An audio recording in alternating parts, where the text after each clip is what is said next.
Hello Capricorn, and welcome to April. On March 29th, the month starts off with a concentration of energy and focus on your 4th Aries house and your 3rd Pisces house. Neptune just entered Aries at 0 degrees, which represents the Fool card in the Tarot and is the degree of new beginnings. This happens on March 31st as well. There was a beautiful new moon solar eclipse in the 4th house of home, mother, ancestral conditioning, and roots, property, food, children, family. The 4th house is the base of our charts, and it represents our security and where we inherit everything good, bad, and ugly from our ancestral line. But it's also where we get to create a new story. This happened at 9 degrees, and the portal of the eclipse energy remains 6 to 8 weeks before and after the eclipse. It felt the strongest and culminating within 6 months by the time of the Aries full moon, October 6 at 14 degrees.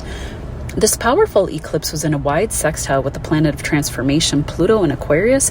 From your 2nd house of immediate family, land and property fall here. So do luxury goods, what we eat, our face, our mouths, our values, our self-worth, our banking and bank accounts. And it's also where we are the ones generating our own income and not dependent on another. This can be helping you transform a dream or a goal or set it in motion to see some kind of fruition in the next several weeks or by the time of the full moon in October. This can be a healing change, especially since you still have Chiron, the wounded healer, in your 4th house around your family story, maybe going into business with family, creating security for yourself, but also your loved ones. And as a Capricorn, you definitely care about your loved ones and are usually the rock for everybody that everybody leans on. My youngest child is a Capricorn with a Capricorn stellium, and it's so funny because it's as if he seems like the oldest child and sometimes the biggest adult in the household, just a funny little tidbit about my life there. Anyway, creating security for yourself, but also your loved ones, buying a new home or new living situations within the home can emerge over the next 6 months because Saturn, your ruler, will join Neptune in the 4th by the end of May. This can also be indicating new responsibilities and changes within the home structure. There can be literal structural changes within the home, but also figurative as well. You can be taking on a new responsible role within your home and family, or helping your children structure their lives better if they need help with that. Saturn rules you and is moving into the 4th, which is very prominent. You can click on the link in the description box below to hear more about what that eclipse may have in store for you. I just wanted to mention it in brief, as during the month of April, we are still very much in this eclipse energy. April 8th through April 30th, we have Mercury going direct in Pisces at 26 degrees, showing a slow but now forward momentum in 3rd house matters like your thoughts, your communication, your writing, your speaking, your local neighborhood, local travel, your vehicles, small business, marketing, social media, family members like siblings and cousins and childhood friends that feel like family, early education, etc. If you had anything at a standstill in that area, you can start to see progress now, but also in the areas of 6th house matters, like your health and your vitality, service that you provide to others, health practitioners, pets, rental income, people you hire for your business. Mercury also rules Virgo, the 9th house of good luck and karma that we inherit through our father, spirituality, religion, religious structures, flying, planes, foreign lands, foreign language, in-laws, our 2nd spouse, and our grandchildren fall here. Legal settlements can come through the 9th house. It's our higher thoughts house and our belief systems, to name a few. Don't sign any contracts if you can right now. Just try to wait until Mercury is out of shadow by April 26th. Uranus is in Taurus in the 5th house, sextiling the stellium in Pisces in the 3rd. And this could be a story around a happy, sudden, smooth change in your creative work, happy changes for your children, creative projects, podcasting, small business, learning new skills or having a sudden opportunity to learn new skills, skill sets like foreign language to boost your ability to make more money. You can have opportunities maybe to write a book, to get invited to a podcast as a speaker. A new vehicle can show up. You can win a local lottery too. That can happen with Uranus on a money sign. Taurus is ruled by Venus, and in a lucky house where we can win from speculative gains, local lottery. But also you can have a sudden shift in your mindset in your day-to-day life and more happiness as Saturn is leaving, where it was sitting in your house of the mind in that 3rd house. Venus rules Taurus, and Venus is exalted in Pisces in your day-to-day world and local community area at the moment. On April 12th, we have the full moon in Libra at 28 degrees in the high status 10th house that you naturally rule. a house of fame, name, titles, father figures, government positions, political positions, legacy, and this moon is trining Jupiter and Gemini in the 6th house of work, day-to-day health, pets, enemies, people you work with and hire, healthcare practitioners and routines. This is affecting you most, Capricorn, sun, moon, or rising from 19 to 28 degrees. But there's this kind of funky energy with Uranus and Taurus from the 6th. It's called an inconjunct. It's just, I wouldn't even say bad. It's 150 degree apart energy. And it's just usually energy that just doesn't understand each other. I would say more it's Chiron is opposing this full moon exact. The moon rules your 7th house of partnerships and business or love, contracts, and the public to an extent, and how the public sees you. You could have results at this time around career matters, finishing a work contract. Work and health are highlighted for sure with 2 money-making houses in high relief, the 6th and the 10th. You could be having a career glow-up or recognition with Jupiter beaming up to this house, or ending one career to begin another are all things that could be happening. Chiron in the 4th has spoken to a home wound that has been sitting there for some time. Maybe you were out of work for a while and really felt that wound, feeling like you weren't contributing, to the home, or you had a wound around where you live and wanting a better home or finding your place or your people or your neighborhood. This opposition could be possibly energy around healing this as well. Maybe you get that job, a new job, finish a lucrative business deal, or find some income security with Jupiter in the 6th. And that could heal that home wound. This money coming in can give you the resources to buy or find a home that you love. Uranus in the 5th house of true love and romance and children is kind of pinging over to Venus in your 3rd, 4th house, and then your 7th partnership house with Mars and Cancer. So there's this really nice sweet spot where love and creativity, children, luck, money, and a partner kind of all come together and are all getting along. You can also meet someone in love while traveling locally at this time, your local coffee shop, a speaking engagement, the library, a social event, you could be receiving communication or messages around love or creative opportunities. April 13th, Venus goes direct in Pisces at 24 degrees. Venus is exalted in Pisces in the 3rd house. You can start to make plans to move forward in your day-to-day life.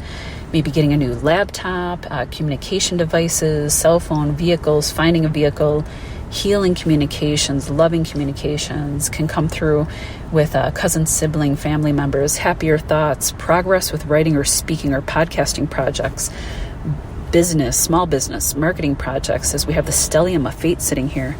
You can also start to see progress in your 5th house of love, luck, romance, fun, self-expression, creativity, and creative business, winning, sports, and windfalls, as well as your 10th house of career, father figures, government positions, as Venus rules Taurus and Libra as well.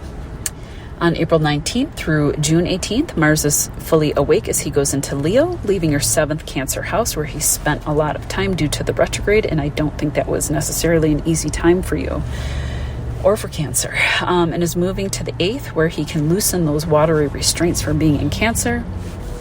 Mars rules, lost my train of thought there for a second. Mars naturally rules the 8th house, and it's a house of magic, mystery, trauma, but it's also healing, death and rebirth, major transformation. It's a moksha house. It's a liberation house where our souls are liberated, especially after we have gone through, the hellfire of healing any wounds that we have, had to face down here, any shadows and those dark corners. Let's see, and Mars also rules your 4th of home and family. So yeah, there could have been some healing stories going on there. And then we have the 11th being highlighted of luck and windfalls, friend groups, large networks, internet, scientific breakthroughs, and humanitarian groups. So you can start to see progress if things had been at a standstill for the past few months, or if there had been difficulties there. Mars is trining Venus until the first week of June. And first, it's Mars and Cancer in the 7th house, was in trine with Venus and Pisces in the 3rd. And then these two lovers will kind of race through the skies and move into your Aries 4th and your Leo 8th, maybe highlighting a time for you and a significant partner in love to be spending healing time behind closed doors. And we'll leave it at that, Capricorn. April 20th through May 20th, the Sun moves into Taurus, your 5th house, highlighting all things to do with fun and love, expressing yourself, meeting a soulmate, having to do with this could have to do with your children having fun, your children being recognized or winning in sports and competitions. Your creativity could be highlighted or recognized at this time. This could be signifying a period of new career opportunities to just have fun, to socialize more, to express yourself more, or to meet somebody significant. And if you're already attached, maybe it's having a date night or doing fun things with a partner.